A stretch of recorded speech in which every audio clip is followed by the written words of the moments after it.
Olá noturnos, sejam bem-vindos a mais um relato curto de hoje. Esse relato foi enviado pela Mariana, e ela não falou onde mora. E ele se inicia assim. Boa noite, Yara e noturnos. Meu nome é Mariana, mas todo mundo me chama de Mari. Eu tenho uma história para contar que, olha, até hoje me dá calafrio só de lembrar. Não sou muito de acreditar nessas coisas de assombração, mas depois do que aconteceu, mudei de ideia rapidinho. Tudo começou quando eu me mudei para uma casa antiga no centro da cidade. Eu sempre quis morar sozinha, ter meu próprio espaço, decorar do meu jeito, essas coisas. Achei essa casa num preço bom e não pensei duas vezes. Era um lugar grande, com 2 andares, um quintalzinho e uma vista linda da cidade.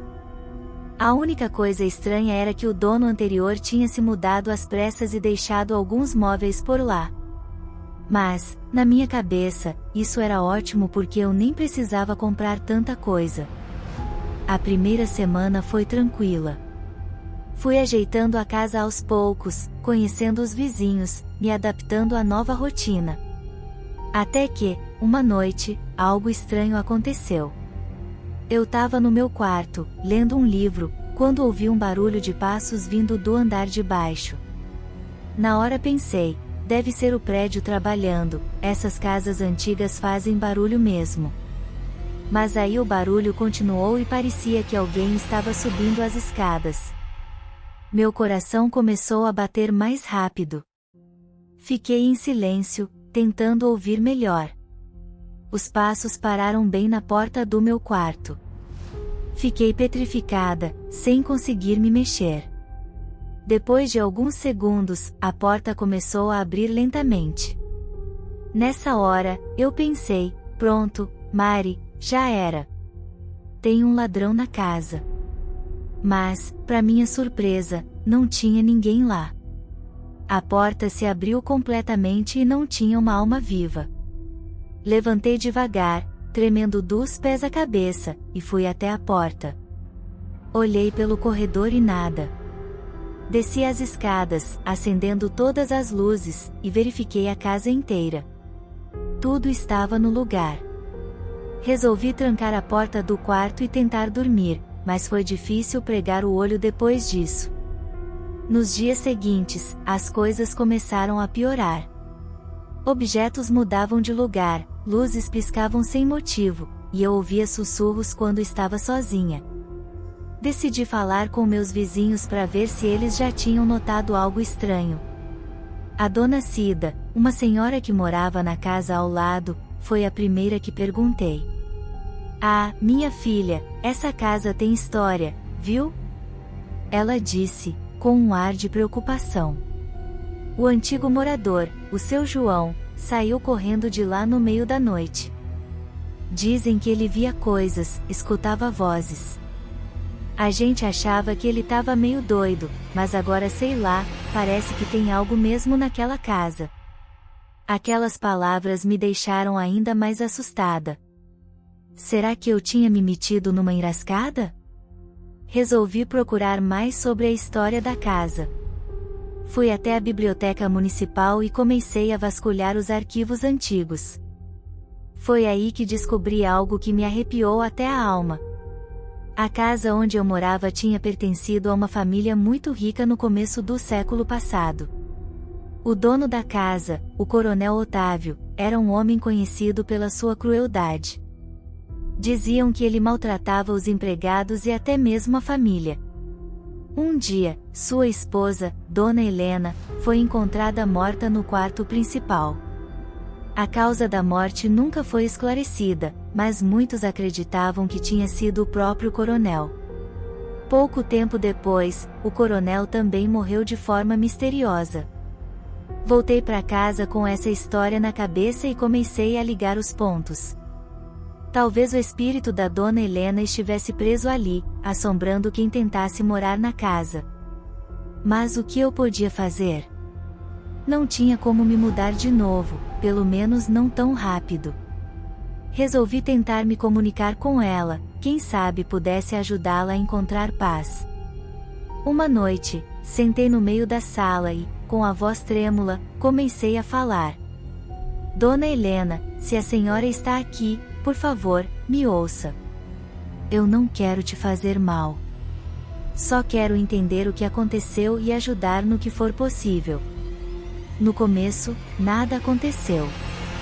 Fiquei ali, sentada, me sentindo meio boba. Mas então, senti um frio intenso na sala, e o abajur ao meu lado começou a piscar. Meu coração disparou, mas continuei. Se a senhora pode me ouvir, faça um sinal. Qualquer coisa. De repente, ouvi um sussurro. Não consegui entender direito, mas parecia um pedido de ajuda. Continuei falando, tentando acalmar o espírito. Eu estou aqui para ajudar. Me mostre o que aconteceu, por favor. O frio ficou ainda mais intenso, e comecei a ouvir passos ao meu redor. Fechei os olhos, tentando me concentrar.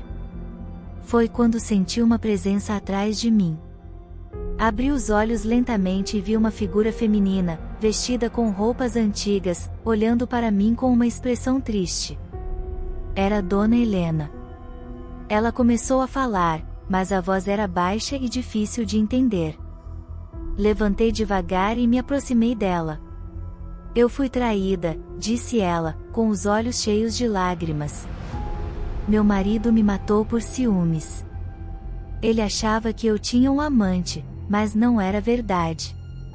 Eu nunca o trai. Aquelas palavras me chocaram. Como alguém podia ser tão cruel? Decidi que precisava ajudar Dona Helena a encontrar paz.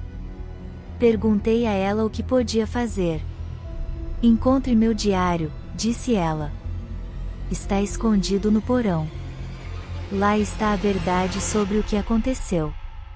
Fui até o porão, um lugar que sempre me dava arrepios.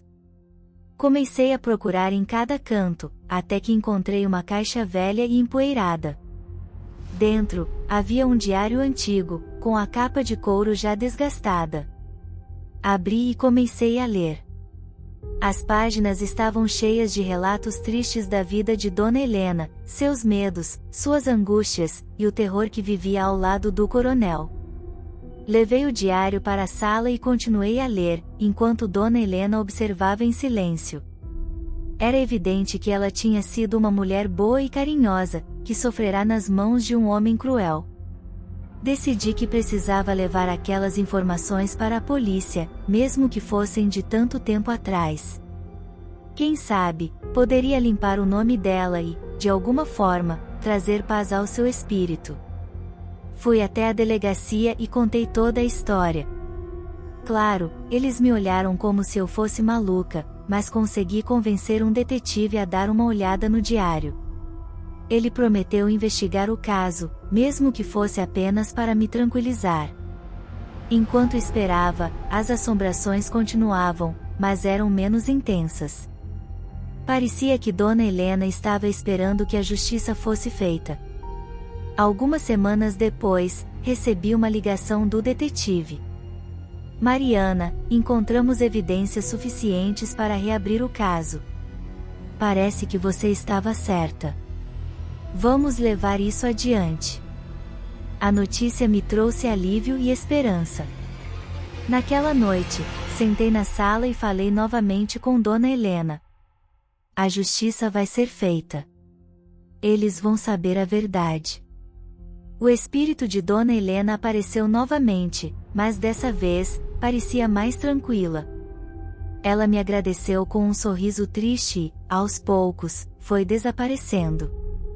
O frio na sala se dissipou, e pela primeira vez em muito tempo, senti que a casa estava em paz. Os dias seguintes foram tranquilos.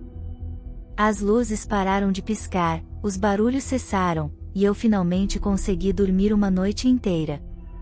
O caso foi resolvido, e o nome de Dona Helena foi limpo.